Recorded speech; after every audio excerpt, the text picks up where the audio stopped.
तो कार्यक्रम में आज हम सबसे पहले आपको इंडिया की धाकड़ गर्ल्स दिखाएंगे, बताएंगे कि कैसे जमीन से आसमान तक और आसमान से समंदर तक नारी शक्ति छाई हुई है।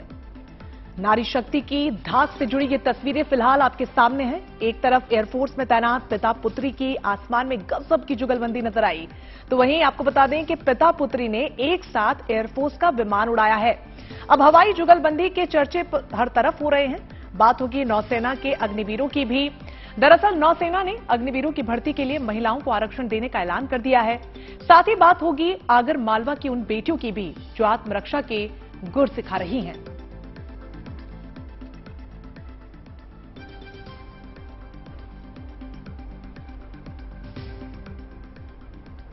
चलिए अब हम आपको वो कहानी दिखाएंगे जिसमें जज्बा है, जज्बात है।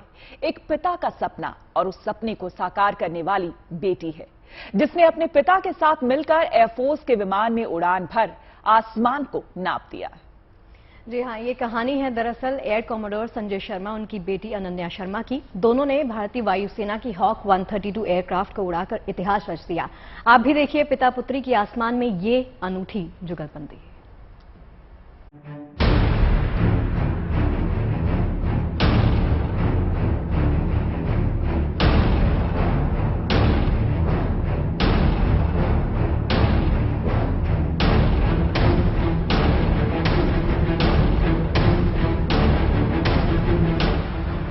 सधे अंदाज से फाइटर प्लेन की ओर कदम, और हर कदम में पिता और बेटे के लिए गर्व का लम्हा। ये वो क्षण है जिन्हें आज दुनिया सलाम कर रही है। कहते हैं कुछ तस्वीरें हजार शब्दों पर भारी होती हैं। एयर कॉमोडोर संजय शर्मा और उनकी बेटी फ्लाइंग ऑफिसर अनन्या शर्मा की ये तस्वीरें कुछ इसी तरह की हैं। पिता को वायुसेना के पायलट की वर्दी में देखकर जिस बेटी ने अपने सपनों को पंख दिए, वो बेटी जब अपने पिता के साथ भारतीय वायुसेना के हॉक 132 एयरक्राफ्ट में उड़ी तो ये उड़ान हमेशा हमेशा के लिए यादगार बन गई। ये वायुसेना के लिए अपनी तरह का पहला मौका भी था जब पिता और बेटे की जोड़ी किसी फाइटर प्लेन में सवार थी। कई मिनटों तक ये प्लेन हवा में रहा और इस उड़ान की तस्वीरें सेना और देश के लिए इतिहास बन गई। Ananya always used to say, "Papa, I want to be a fighter pilot like you." And after her commissioning, when for the first time she came as flying officer Ananya Sharma and saluted me, I was really proud, very very proud. इस उड़ान को 30 मई के दिन कर्नाटक के बीदर में अंजाम दिया गया। भारतीय वायुसेना के लिए भी ये बेहद स्पेशल लम्हा था। वायुसेना के मुताबिक पिता पुत्री की जोड़ी ने हॉक 132 के एक ही फॉर्मेशन में उड़ान भरकर इतिहास रच दिया। यही नहीं, वायुसेना के मुताबिक ऐसा उनके इतिहास में कभी नहीं हुआ कि एक पिता और उनकी बेटी किसी मिशन के लिए एक ही लड़ाकू विमान में उड़ान पर हों। ये ऐसा मिशन था जहां एयर कॉमोडोर संजय शर्मा और फ्लाइंग ऑफिसर अनन्या शर्मा सिर्फ पिता पुत्री नहीं बल्कि सहयोगी के तौर पर साथ थे, जिन्हें सहयोगी विंगमैन के रूप में एक दूसरे पर पूरा भरोसा था। As a child, I would often ask him why women fighter pilots are not there in the Indian Air Force, and he would tell me in his characteristic style that don't worry, you will be one. Growing up, we were mostly always posted to fighter bases, so we would often hear the sound of jets flying over us, and knowing the fact that my father is flying one of them used to really inspire me. Flying officer Ananya Sharma Bidar में ही training ले रही और जल्द ही advance fighter plane उड़ाने की योग्यता हासिल कर लेंगी। अनन्या के लिए सेना उनका पहला और आखिरी सपना था। उन्होंने पिता को भारतीय वायुसेना में फाइटर पायलट के तौर पर देखा, लिहाजा उनका प्रण उन्हें भी भारतीय वायुसेना में ले आया। वायुसेना के माहौल में पलने बढ़ने के चलते अनन्या ने कभी दूसरे किसी प्रोफेशन के बारे में नहीं सोचा। 2016 में आईएएफ की पहली महिला फाइटर पायलट को देखने के बाद अनन्या को अपना सपना पूरा होता दिखा। इलेक्ट्रॉनिक्स एंड कम्युनिकेशन में बीटेक पूरा करने के बाद अनन्या आईएएफ के फ्लाइंग ब्रांच की ट्रेनिंग के लिए चुन ली गई। फाइटर पायलट के तौर पर अनन्या ने दिसंबर 2021 में वायुसेना ज्वाइन की, जबकि उनके पिता एयर कॉमोडोर संजय शर्मा 1989 में भारतीय वायुसेना के फाइटर टीम में कमीशन हुए थे। उन्हें मिग 21 स्क्वाड्रन के साथ साथ फ्रंटलाइन फाइटर स्टेशन की कमान संभालने के साथ लड़ाकू ऑपरेशंस का काफी अनुभव रहा है। हवा में उड़ान भरने के बाद बेटी और पिता की जोड़ी प्लेन के सामने नजर आई। बेटी और पिता की खूबसूरत तस्वीरें अब सोशल मीडिया पर छाई हुई हैं। Bureau report, good news today. आसमान में पिता के साथ एक पुत्री की जुगलबंदी आपने देख ली। अब बात उन बेटियों की जो नौसेना में जाकर समंदर को नापने का बुलंद इरादा रखती हैं, जो देश की समुद्री सीमाओं को सुरक्षित रखने के लिए नौसेना का हिस्सा बनना चाहती हैं। ऐसी बेटियों को भारतीय नौसेना ने दी है एक गुड न्यूज। दरअसल नौसेना अग्निपथ योजना के तहत भर्ती में महिलाओं को आरक्षण देने का ऐलान कर चुकी है। भारतीय नौसेना की तरफ से कहा गया कि अग्निपथ के तहत 20% भर्तियां महिलाओं की होंगी। यही नहीं, इन अग्निवीर बेटियों को समुद्री रक्षा बल की अलग अलग ब्रांचेस में भी भेजा जाएगा।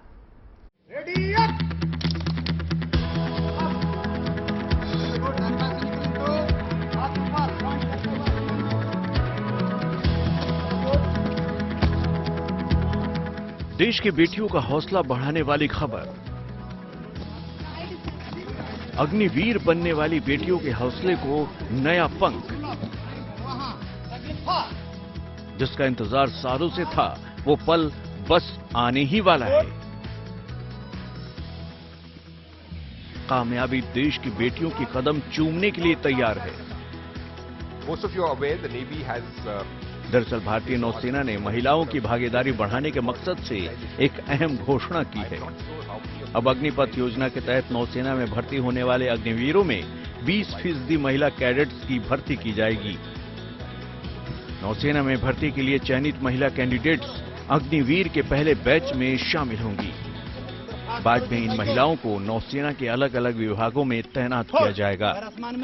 Plan is that in the first batch we will be inducting about 20% of them will be women candidates, and the highlight is that these women will be inducted in all branches and trades of the Navy and will be posted in all operational and afloat billets as well. नौसेना के पहले batch में 3000 अग्निवीरों की भर्ती की जाएगी। नौसेना में शामिल होने वाले अग्निवीरों की इसी साल 21 नवंबर से ओडिशा के INS चिल्का में प्रशिक्षण दिया जाएगा। भारतीय नौसेना में अग्निपथ योजना के तहत SSR और MR के पदों पर अग्निवीरों की भर्ती की जाएगी। सरकार की इस विशेष योजना की सबसे अहम बात यह है कि नौसेना में अग्निवीरों के पहले बैच में 20% स्थान महिलाओं के लिए सुरक्षित रखा गया है। नौसेना में पहली बार महिलाएं नौसैनिक के तौर पर भर्ती होंगी। हालांकि पहले 4 साल इनको अग्निवीर ही कहा जाएगा। 4 साल बाद जो 25% नौसेना में परमानेंट होंगे, उनको ही नौसैनिक कहा जाएगा। इस पद के लिए आवेदन करने के लिए उम्मीदवार को 10वीं पास होना आवश्यक है। नौसेना में भर्ती प्रक्रिया शुरू होने के कुछ दिनों के भीतर ही 10,000 से अधिक महिला उम्मीदवारों ने नौसेना में अग्निवीर बनने के लिए रजिस्ट्रेशन कराया है। अब नौसेना के इस ऐलान के बाद निश्चित तौर पर महिलाओं का हौसला बढ़ेगा। Bureau report, good news today. देखिए, बात देश की बेटियों की कर रहे हैं तो बेटियां हर क्षेत्र में आत्मनिर्भर बन रही हैं, पुरुषों के साथ कदम ताल कर रही हैं, लेकिन उनकी सुरक्षा आज भी एक बहुत बड़ा मुद्दा है। बेटियों की सुरक्षा की इस टेंशन को दूर भगाने के लिए मध्य प्रदेश में शुरू हुई है एक बड़ी मजेदार सी पहल। बिल्कुल, आपको बता दें कि मध्य प्रदेश के स्कूलों में अब लड़कियों को लाठी चलाने की ट्रेनिंग दी जा रही है। इस ट्रेनिंग का मकसद है बेटियों के आत्मबल को बढ़ाना और उन्हें आत्मरक्षा के लिए तैयार करना। तो चलिए आगर मालवा के ऐसे ही एक स्कूल में आपको हम लिए चलते हैं जहां बेटियां लाठी चलाना सीख रही हैं।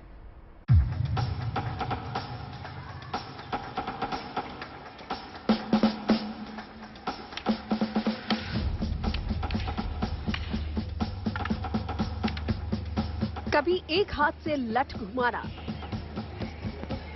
तो कभी दोनों हाथों से पकड़कर चारों दिशाओं में चक्कर लगाना, कभी आमने सामने की जंग में दूसरे को मात देने की कोशिश, तो कभी किसी और तरीके से लाठियों का इस्तेमाल। ये तस्वीरें मध्य प्रदेश के आगर मालवा के स्कूल की है। यहाँ पढ़ने वाली ये लड़कियां इन दिनों पढ़ाई के साथ साथ लाठी चलाने के गुण और दांव पेच भी सीख रही हैं। इसका मकसद इन लड़कियों को आत्मरक्षा के लिए तैयार करना और इनमें आत्मविश्वास बढ़ाना है, ताकि कभी भी मुश्किल हालात हो तो ये आसानी से उसका सामना कर सके। लाठी एक ऐसा, इसको दंड भी भारत में कहा जाता है, एक ऐसे हथियार के रूप में है जो हर कहीं उपलब्ध रहता है आसानी से। तो ये बच्चियां कहीं से भी इस चीज़ को प्राप्त कर सकती हैं। और मान लीजिए रास्ते में भी कहीं ये है और वहाँ पर भी अगर इनके पास लाठी नहीं है तो अन्य प्रकार की कोई भी चीज़ अगर कहीं मिल जाती है तो उससे भी अपनी सुरक्षा कर सकती हैं। दरअसल मध्य प्रदेश में सरकार ने अब स्कूलों की पढ़ाई में सेल्फ डिफेंस की ट्रेनिंग को भी शामिल किया है और इसके तहत स्कूलों में लड़कियों को लाठी चलाने की ट्रेनिंग दी जा रही है। लड़कियां इस ट्रेनिंग में बढ़ चढ़कर हिस्सा ले रही हैं और इसमें काफी दिलचस्पी दिखा रही हैं। ये ट्रेडिशनली लाठी गेम एक गेम है, पर ये फिजिकल स्ट्रेंथ के लिए ज़रूरी है, पर हमारी सुरक्षा करने के लिए भी ये बहुत ज़रूरी है। हम जैसे कि हम बाहर जाते हैं तो लड़की कभी अकेले बाहर नहीं जा सकती, उनको 3-4 बार सोचना पड़ता है बाहर जाने के लिए। अगर हमें ये गेम आएगा, ये लाठी चलानी आएगी, तो हम हमारी सुरक्षा कर पाएंगे और दूसरों की भी सुरक्षा कर पाएंगे। ट्रेडिशनल लाठी जो गेम है, इससे हम अपना सेल्फ डिफेंस कर सकते हैं और इसमें 6 स्टेप्स और 4 स्टेप्स, पट्टेबाजी, ये सब सिखाते हैं। उम्मीद जताई जा रही है कि आत्मविश्वास से लबरेज ये लड़कियां लाठी चलाने के दांव पेच सीखकर न सिर्फ अपनी रक्षा करने में सक्षम होंगी, बल्कि आगे चलकर अपने बुलंद हौसले की बदौलत बड़े मकाम भी हासिल कर सकेंगी। मध्य प्रदेश शिक्षा विभाग ने ट्रेडिशनल लाठी के नाम से एक खेल को अपनी खेल विधाओं में सम्मिलित किया है। दरअसल इसका उद्देश्य जो लड़कियां हैं उन्हें प्रमोट करना है, उन्हें शक्तिशाली बनाना है और उन्हें ऐसे लोगों से बचाना है जो उन्हें समाज में तंग करते हैं। आज की लड़कियां ट्रेडिशनल लाठी सीख रही हैं, लाठियों की विधाएं सीख रही हैं और धीरे धीरे अपने आप को मजबूत बना रही हैं। इसके पीछे सबसे बड़ा उद्देश्य है कि अब लड़कियां सुरक्षित दिखाई दे रही हैं और लड़कियों को इस विधा को सीखने में आनंद भी महसूस हो रहा है। कैमरा पर्सन राहुल के साथ Pramod carpenter, good news today, Agar Malwa. और अब बात हाल ही में संपन्न हुई मिस इंडिया प्रतियोगिता की। इस बार मिस इंडिया का खिताब जीता है सिनी शेट्टी ने। सिनी कर्नाटक की रहने वाली हैं। सिनी शेट्टी ने 31 फाइनलिस्ट को पीछे छोड़कर ये खिताब जीता है। और अब हम आपकी मुलाकात करवाने जा रहे हैं सिनी शेट्टी से। कैसे उन्हें ये कामयाबी हासिल हुई और क्या है उनकी सफलता का मंत्र, खुद बता रही हैं फेमिना मिस इंडिया 2022 सिनी Shetty. I have a bachelors degree in accounts and finance और फिलहाल के लिए मैं CFA परस्यू करना चाहती हूँ मेरे प्रोफेशनल स्टडीज़ के लिए। कॉलेज में थी मैं और मैं पढ़ाई कर रही थी एंड दिस एक लेडी आती है मेरे पास और वो वॉक इन करके मुझे कहती है कि आपके पास वो फेस है, आपके पास वो पर्सनालिटी है, आपके पास वो ऑरा है टू मॉडल। तो मैंने उसके मुंह पे हंस दिया था। मैंने उसको बोला था कि मेरा एग्जाम है 1 घंटे में, तो I am not interested in, वो इंटरेस्ट नहीं है मुझे वो बातों में करके। जब एग्जाम खत्म हुआ और मैं जब घर गई तो ऐसे ही मैं मिरर में अपने आप को देख रही थी तो एक वो चीज स्ट्राइक हुई कि मैं क्यों हंसी अपने आप को देख के। क्या मुझे लगा कि I am not model material, क्या मुझे लगा मेरे में वो नहीं है? तो वो क्यूरियोसिटी जो थी, it has help me shape my life. आगे की जितनी भी मेरी अचीवमेंट, आगे मेरी जितनी भी मेरे फेलियर अचीवमेंट या कोई भी जो पाथ थे मेरे, वो एक एक करके वो connection of dot was curiosity. मैंने जब सोचा कि अकाउंट्स एंड फाइनेंस के साथ मैं मॉडलिंग करूंगी तो क्यूरियोसिटी एक कनेक्शन था। मैं जब डांस करती थी तब जब मुझे लोग बोलते थे मुझे भी सिखाना, जब मैं मना करती थी तब मैं पूछती थी खुद को मैं क्यों मना कर रही हूँ। तो वो एक क्यूरियोसिटी होती कि मैं सिखा के देखती हूँ कि मैं कैसे करूंगी। वहां से पेजेंट जब मुझे ऑफर आया, मुझे जब पता चला there is admission of forms, and I was like मैं क्यों ना अप्लाई करूँ, ट्राई आउट करते हैं। And try out of efforts and good luck has got me this crown. Family से कितना सपोर्ट आपको मिला है, मम्मी डैडी से, और क्या क्या चैलेंजेस आपने ओवरकम किए? जैसे मैंने कहा था कि मैं एकेडमिक कोर्स से शिफ्ट करके मॉडलिंग एज अ करियर आऊंगी। As general family members who care for you, जो आपके बारे में केयर करते हैं, चिंता तो होती है उनको, तो उनमें थोड़ी वो झिझक थी कि आप क्यों अपने CFA को अच्छे से, अब जो आपको जॉब मिल सकता है अपने 2 साल में, अब अच्छा सा एक जॉब ले सकती हो, उसे क्यों आप साइडलाइन कर रही हो। लाइक अभी भी मैं पढ़ाई तो कर ही रही हूँ, जैसे मेरे आने वाले नेक्स्ट 8 मंथ या 1 ईयर में मुझे करना तो ही वो एग्जाम का, बट उसको साइडलाइन ना करो, आप पूरे अपनी पढ़ाई खत्म कर लो, फिर आपको जो कर रहा है करो। बट आई बिलीव दैट मेरा गट मुझे राइट प्लेस राइट टाइम के बारे में बताता है, तो मैंने उनको पेस्टर किया कि नहीं मुझे करना है मॉडलिंग, साथ में करूंगी, पढ़ाई भी करूंगी। तो that turn of my life where I said that academics was parallel with ये modelling and dancing, that transition for my family and also my community where people started talking about कि मैं क्यों ऐसा कर रही हूँ, वो थोड़ा चैलेंजिंग था मेरे लिए। ये लंबा जर्नी है आपका, 1 और साल आप, इट्स अ बिग रिस्पॉन्सिबिलिटी जैसे हमने बात की है।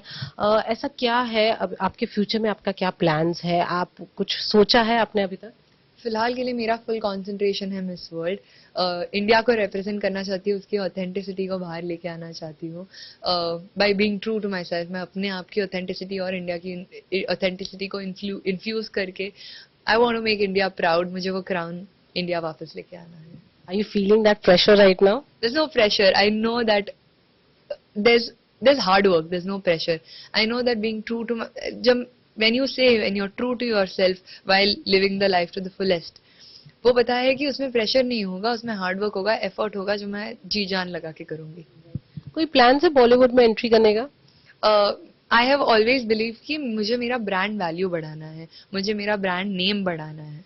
तो अगर मुझे एक बॉलीवुड मूवी ऑफर हो रही है जिससे मेरा रिप्रेजेंटेशन अच्छा होता है, जैसे मेरा अगर लोगों पे इन्फ्लुएंस उनसे बढ़ रहा है, तो why not, I would really love to try in a Bollywood movie.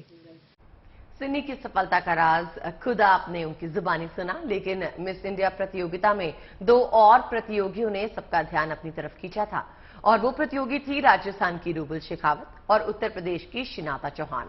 देखिए, राजस्थान की रूबल शेखावत इस प्रतियोगिता में फर्स्ट रनर अप रही, जबकि उत्तर प्रदेश की रहने वाली शिनाता चौहान सेकंड रनर अप बनी हैं। अब रूबल शेखावत और शिनाता चौहान भी सोशल मीडिया पर काफी ट्रेंड कर रही हैं। चलिए इनसे भी आपकी मुलाकात करवाते हैं और सुनते हैं इनके दिल की बात। एज क्राइटेरिया होता है, तो 18 साल की बाद एक्साइटमेंट थी कि मिस इंडिया के लिए ट्राई करना है, बाकी कुछ होना हो।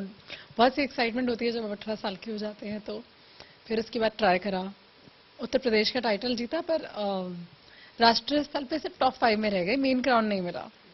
फिर 3 साल मेहनत करी, फिर अब मैं आई 2022 में फिर से, और इस बार ये टाइटल है। तो बस अपनी मेहनत और अपनी तपस और कंसिस्टेंसी और लगन की याद आती है कि इतनी मेहनत करी है। Journey through out the pageant में मैंने बहुत कुछ सीखा है। बहुत कुछ हमारे इंडस्ट्री के बहुत ही अच्छे मेंटोर्स, जो एकदम एक्सपीरियंस मेंटोर्स थे, उनसे बहुत कुछ सीखने मिला। जो भी मेरे एक्सपीरियंस रहे थ्रू आउट दिस जर्नी, वो पूरी लाइफ टाइम रहने वाले हैं मेरे साथ। ग्लैमर की दुनिया में कामयाबी की एक और दास्तां आपसे बयां करते हैं। गाजियाबाद के इंदिरापुरम की रहने वाली महक ढींगरा ने स्टार एंटरटेनमेंट के ब्यूटी कंपटीशन में मिस टीन इंडिया का खिताब जीता है। जी हां, इस प्रतियोगिता में कुल 59 प्रतियोगियों ने हिस्सा लिया था, जिसमें महक को विजेता चुना गया। अब महक ढींगरा अगले साल इंडोनेशिया में होने वाली अंतर्राष्ट्रीय टीन पेजेंट में भारत का प्रतिनिधित्व करेंगे। हरनाज संधू मेरी बहुत बड़ी इंस्पिरेशन है, एंड जैसे उसको अभी टाइटल मिला है मिस यूनिवर्स का, I hope to get there one day. And उसके लिए आई नो बहुत ज़्यादा हार्ड वर्क रिक्वायर्ड है, बट मुझे पता है कि अगर मैं, because I am capable of doing so मेरे को पता है कि अगर मैं अपना हार्ड वर्क लगाऊं, and from the day that I started practicing, I think I can do it. भाई कल पंजाब वाले बड़े खुश होने वाले हैं, क्यों नवजोत? ढोल बजने, ढोल नगाड़े सब बजेंगे, क्योंकि कल है लड़कियों पंजाब के मुख्यमंत्री भगवंत मान की शादी। देखिए, चंडीगढ़ में शादी के बंधन में बंधने जा रहे हैं। भगवंत मान की शादी डॉक्टर गुरप्रीत कौर के साथ होगी। आम आदमी पार्टी के मुखिया अरविंद केजरीवाल इस शादी में शामिल होंगे, और इस शादी समारोह में केजरीवाल के अलावा मान के परिवार के मेंबर्स और करीबी रिश्तेदार भी शामिल होंगे। ये भगवंत मान की दूसरी शादी है। 6 साल पहले मान का डिवोर्स हो गया था और पहली पत्नी और बच्चे अमेरिका में रहते हैं। और अब बात बनारसिया। जी हां, वाराणसी की नई सुबह और नई शाम की बात होगी। काशी की सुबह घाटों पर होती है और काशी वासियों के लिए नया नमो घाट तैयार है। 34 करोड़ की लागत से इस घाट को स्मार्ट सिटी प्रोजेक्ट के तहत बनाया गया है। यहाँ ओपन थिएटर, फूड कोर्ट और चिल्ड्रन पार्क की सुविधा है। दूसरी तरफ काशी को नाइट बाजार का तोहफा मिलने जा रहा है। ये नाइट बाजार लहरतारा चौका घाट फ्लाईओवर के नीचे लगेगा, जिसमें घरेलू सामान, सजावटी वस्तुएं, बनारस की खास चीजें और खाने पीने की दुकानें होंगी। इस बाजार में काशी की कला और संस्कृति देखने को मिलेगी। काशी की नई सुबह और शाम की तस्वीरें आपने देख ली। अब आपको विस्तार से इसके बारे में बताते हैं। पहले बात करते हैं नमो घाट की। प्रधानमंत्री मोदी कल काशी जाने वाले हैं। अपने इस दौरे पे भी वो वाराणसी पर सौगातों की बारिश करेंगे। जी हाँ, वैसे देखिए काशी को कल कई सौगातें मिलेंगी, लेकिन सबसे ज्यादा निगाहें टिकी हैं नए बने नमो घाट पर। अपने इस बार के काशी दौरे के दौरान प्रधानमंत्री नरेंद्र मोदी नमो घाट को जनता को समर्पित करने वाले हैं। तो कैसा होगा ये नया नमो घाट और क्या कुछ खास है इसमें, और काशी के 84 घाटों से ये आखिर अलग क्यों है, इस रिपोर्ट के जरिए जानिए।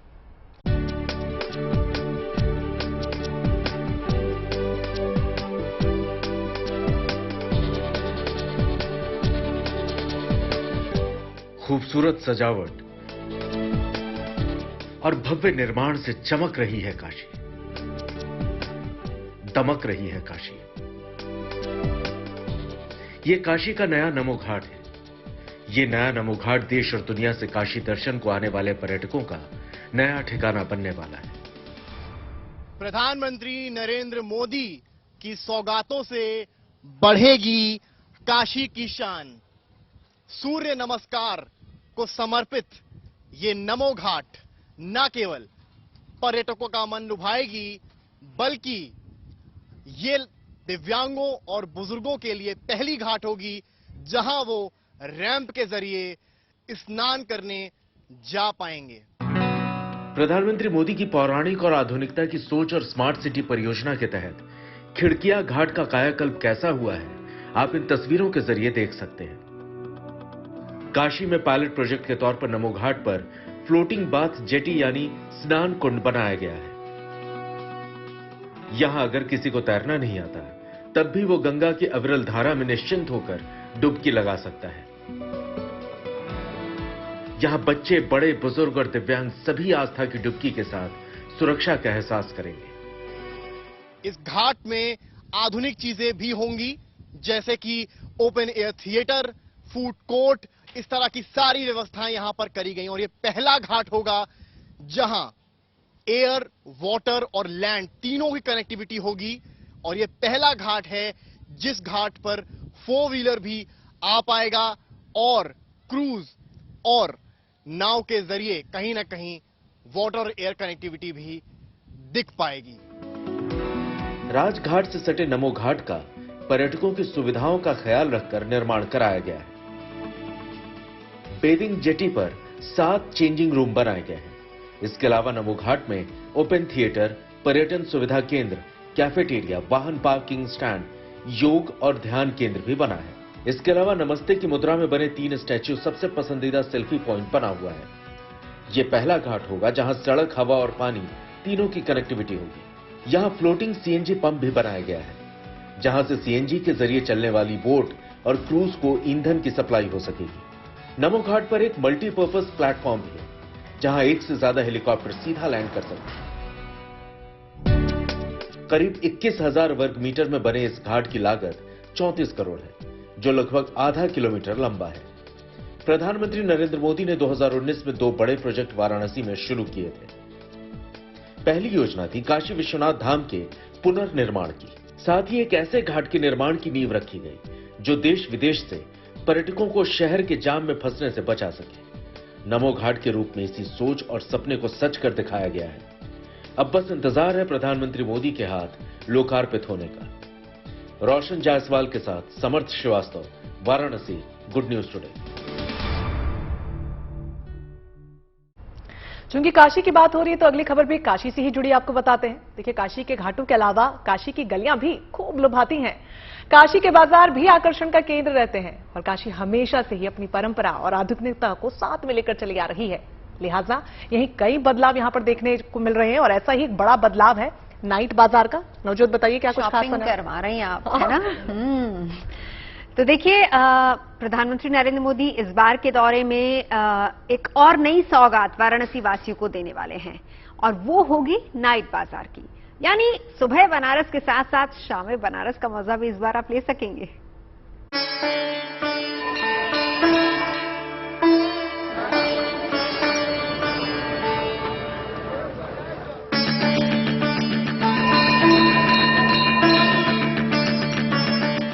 गंगा के उस पार से उगता सूरज, सूरज की निकलती पहली किरण के साथ दिव्यता से दमकते काशी के प्राचीन घाट।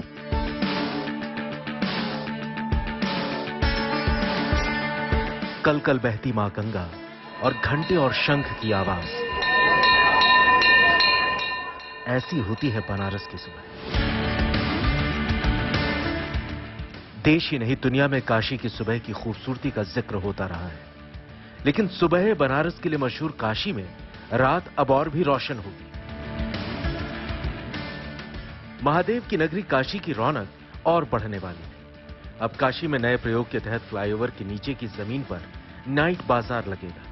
इस बाजार में घरेलू सामान, सजावटी वस्तुएं, बनारस की खास चीजें और खाने पीने की दुकानें भी होंगी। सामने की तस्वीरें देखेंगे, आप देखेंगे यहाँ पर कि किस तरह से यहाँ पर व्यवस्थाएं करी गई हैं। अलग अलग टुकड़ियों में आप देखिए यहाँ पर सजावट का काम हो रहा है, चिपकाया जा रहा है। काशी अर्बन स्कैप इसका नाम दिया गया और ये जो पुल है ये अंधरा पुल है और उसके नीचे पूरी व्यवस्था करी जा रही है, जिससे ये पूरी मार्केट जो है यहाँ पर बसे लोगों को रोजगार मिले। भव्य काशी, दिव्य काशी का सपना प्रधानमंत्री का पूरा हो। स्मार्ट सिटी प्रोजेक्ट है, उसके अंतर्गत ये किया जा रहा है। कस्बे में पुल के नीचे हाट बाजार को देखा जाता है और यहाँ भी वही सोच है। प्रधानमंत्री नरेंद्र मोदी 7 जुलाई को वाराणसी के दौरे पर आने वाले। प्रधानमंत्री मोदी काशी की जनता को हर बार कुछ न कुछ तोहफा जरूर देकर जाते हैं। इस बार प्रधानमंत्री काशी को नाइट बाजार की सौगात देंगे। ये बाजार लहरतारा चौका घाट फ्लाईओवर के नीचे करीब 1.9 किलोमीटर में लगेगा। वाराणसी स्मार्ट सिटी का यह बिल्कुल नया प्रयोग है। लहरतारा चौका घाट फ्लाईओवर के नीचे अनुपयोगी जमीन पर नाइट बाजार सजेगा तो शहर की रौनक में 4 चांद लगेगा। इस बाजार में काशी की कला और संस्कृति की झलक आपको दिखेगी। कैमरामैन नीरज आपको तस्वीरें दिखाएंगे यहाँ पर कि किस तरह से जो बनारस का रंग है उसको कलाकृतियों में घोलने की कोशिश की गई है। यहाँ पर आपको एक नौका नजर आएगा और एक नाव और नीचे मां गंगा को दर्शाने का प्रयास किया गया है और अगल बगल मछलियां दिखाई गई हैं जो कहीं ना कहीं तो यहाँ पर जो कलाकृतियां बनी है, एक सेल्फी पॉइंट भी इसको यहाँ पर कह सकते हैं। यहाँ पर ये इस तरह से इसलिए किया गया है कि लोग यहाँ पर आए, सेल्फीज लें। कहीं ना कहीं पर्यटकों के साथ साथ युवाओं को आकर्षित करने के लिए पूरी व्यवस्था यहाँ पे करी गई है, जिसको फिलहाल नाइट बाजार का नाम दिया गया है। आपने कई शहरों में चटोरी गली इत्यादि चीजें सुनी होंगी, पर बनारस में जो एक तरह से नाइट लाइफ है उसको आगे बढ़ाने के लिए और दमक बढ़ाने के लिए काशी की नाइट बाजार 7 जुलाई को प्रधानमंत्री के द्वारा काशी को दी जा रही है। वाराणसी स्मार्ट सिटी की इस परियोजना में इस बात का ध्यान रखा गया है कि अपने खान पान और खास तौर पर स्ट्रीट फूड के लिए मशहूर बनारस के जायकों और मिठाइयों का अलग स्वाद भी लोगों को मिले। इनमें अलग अलग दुकानें होंगी। इस नाइट बाजार की खास बात यह है कि इससे ट्रैफिक भी व्यवस्थित रहेगा। सुविधा के लिए यहां zebra crossing, traffic signage, median U turn, pickup और ड्रॉप इन के लिए निर्धारित स्थान, ई रिक्शा चार्जिंग पॉइंट जैसी कई सुविधाएं होंगी। वाराणसी कैंट रेलवे स्टेशन से बाहर निकलते ही आपको काशी में प्रवेश का आभास होगा। फ्लाईओवर की दीवारों पर काशी की संस्कृति, कला और काशी की विभूतियों की वॉल पेंटिंग दिखेगी। रोशन जायसवाल के साथ Samarth Srivastava, Varanasi, good news today. आइए अब आपको लेकर चलते हैं अयोध्या के एक ऐसे बैंक में जहां धन दौलत जमा नहीं होती, बल्कि यहां पर जमा होती है वो पूंजी जिसे पुण्य कहा जाता है। बिल्कुल, आपको बता दें इस बैंक में आप आस्था और श्रद्धा की एफडी करा सकते हैं। ये पूंजी है सीताराम नाम की, जिसके लिए बकायदा एक बैंक की तरह खाता खोला जाता है। क्या है इस बैंक की कहानी, देखिए इस रिपोर्ट में। मंगल भवन अमंगल हारी, प्रभु दशरथ अचर बिहारी, राम सिया राम जय जय राम, रघुकुल रीत सदा चली आई। सीताराम कहिए, सीताराम भजिए, सीताराम लिखिए, बैंक में जमा कीजिए।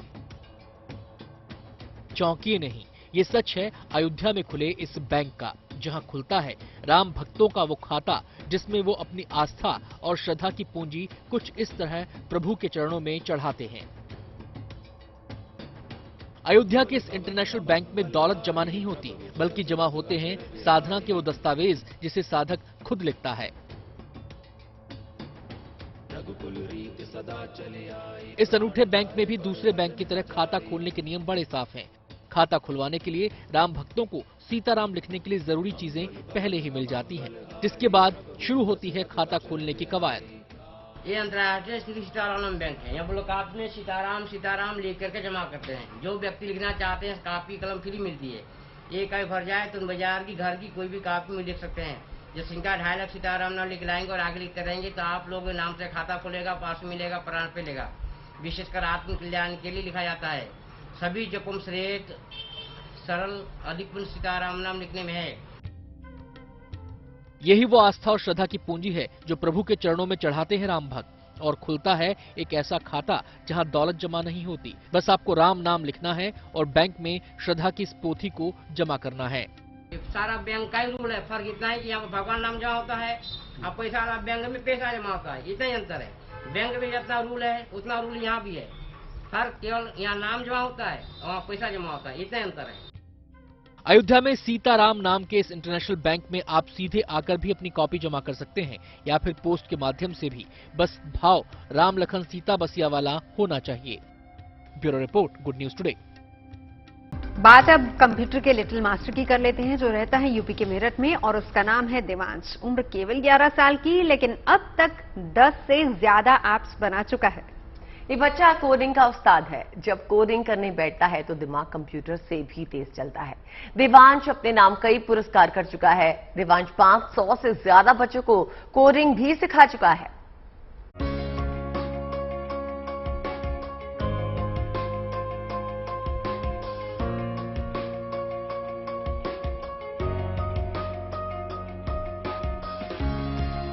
महज 11 साल की उम्र और अब तक 10 से ज्यादा ऐप। इस खिताब और पहचान को अपने साथ जोड़ने वाले इस उस्ताद का नाम है देवांश धनकर,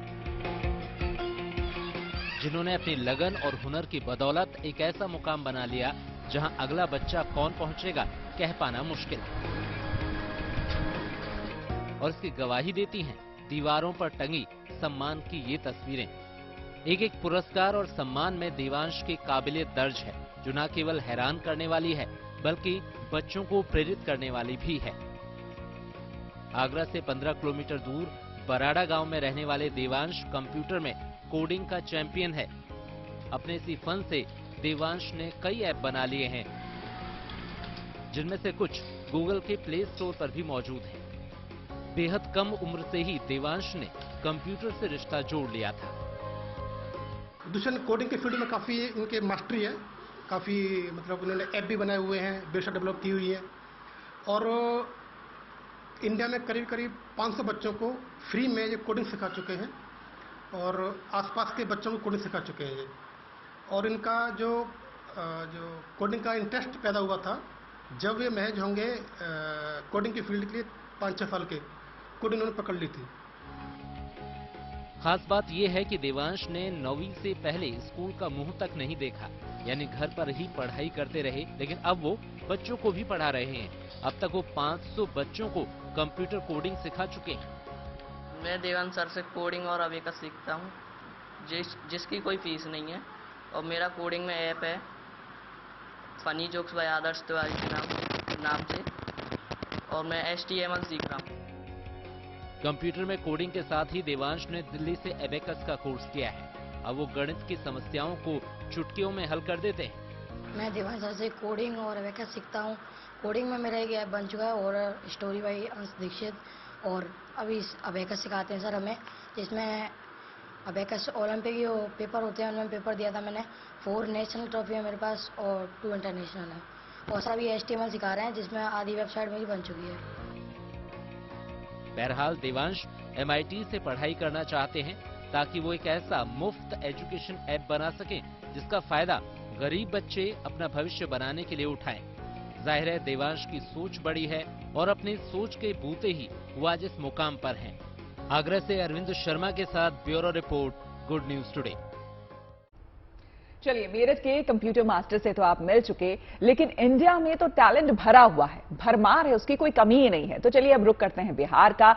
यहां भी एक कंप्यूटर मास्टर रहता है, नाम है मयंक और उम्र है 17 साल। वाह भाई, देखिए मयंक को कंप्यूटर बॉय के नाम से जाना जाता है। 17 साल के मयंक ने अपने हुनर के दम पर काफी कम उम्र में अपनी एक अलग पहचान कायम कर ली है। हालांकि मयंक को सरकार से मदद की उम्मीद है ताकि उनके हुनर को कामयाबी के पंख लग सके।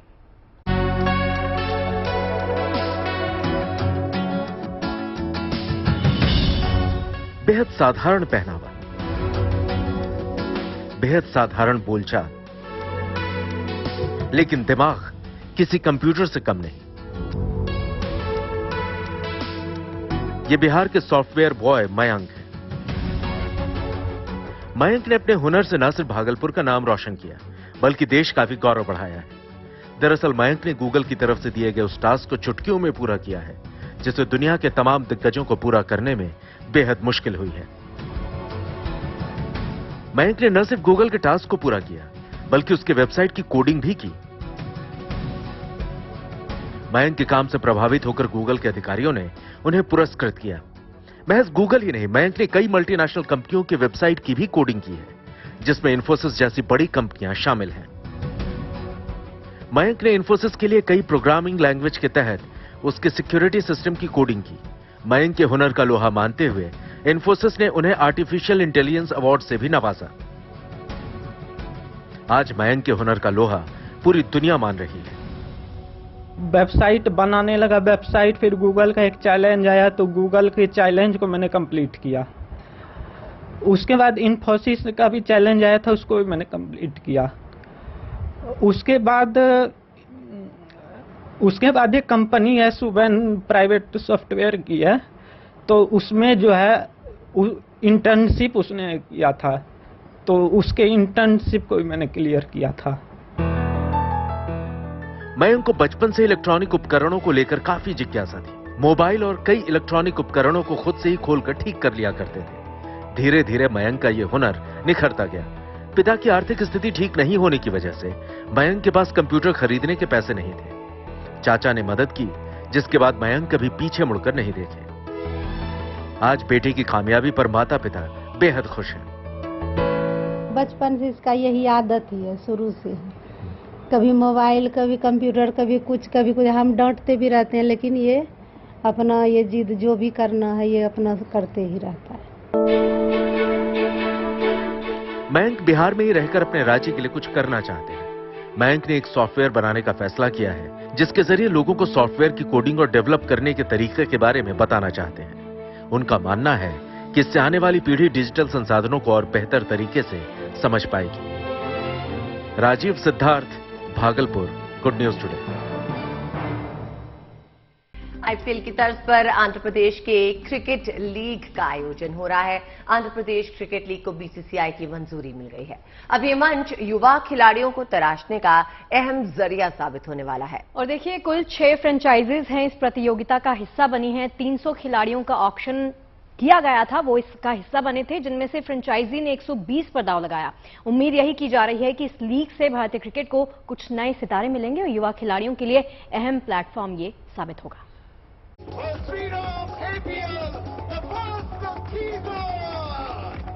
Doctor YS Rajasekhara Reddy stadium में ये शाम जश्न क्रिकेट की बहार लेकर आई है। युवा चेहरे खिले हैं, खिलाड़ी जोश से भरे हैं, हर आंख कामयाबी का सपना संजोए है। अलग अलग टीमों की जर्सी सामने आ रही है। दरअसल ये महफिल है आंध्र प्रदेश क्रिकेट लीग की।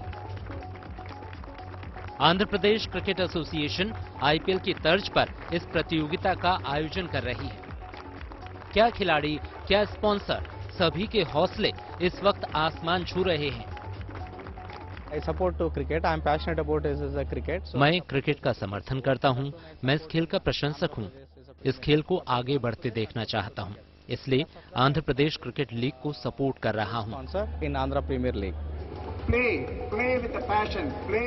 इस लीग में कुल 6 फ्रेंचाइजी हिस्सा ले रही हैं। Vizag Warriors, Godavari Titans, Coastal Riders, Rayalaseema Kings, Bezawada Tigers और उत्तरांध्रा लायंस जैसी टीमें इस प्रतियोगिता का हिस्सा हैं। फ्रेंचाइजी ने नीलामी में 300 खिलाड़ियों के पूल में से 120 खिलाड़ियों को चुना है। We hope as a team we do very well in this tournament. हमें आशा है कि एक टीम के तौर पर हम अच्छा प्रदर्शन करेंगे। ये युवा खिलाड़ियों के लिए बेहतरीन मंच है। इस प्रतियोगिता में भाग ले रहे 120 युवा क्रिकेटर्स के पास खुद को साबित करने का मौका है। खास बात यह है कि इन खिलाड़ियों में वो खिलाड़ी भी शामिल हैं जो रणजी खेल चुके हैं या आईपीएल का हिस्सा रह चुके हैं। बेशक ये मंच युवा खिलाड़ियों के हुनर को और निखारने में मददगार होगा और भारतीय क्रिकेट को और सजाने संवारने में अहम भूमिका निभाएगा। Bureau report, good news today.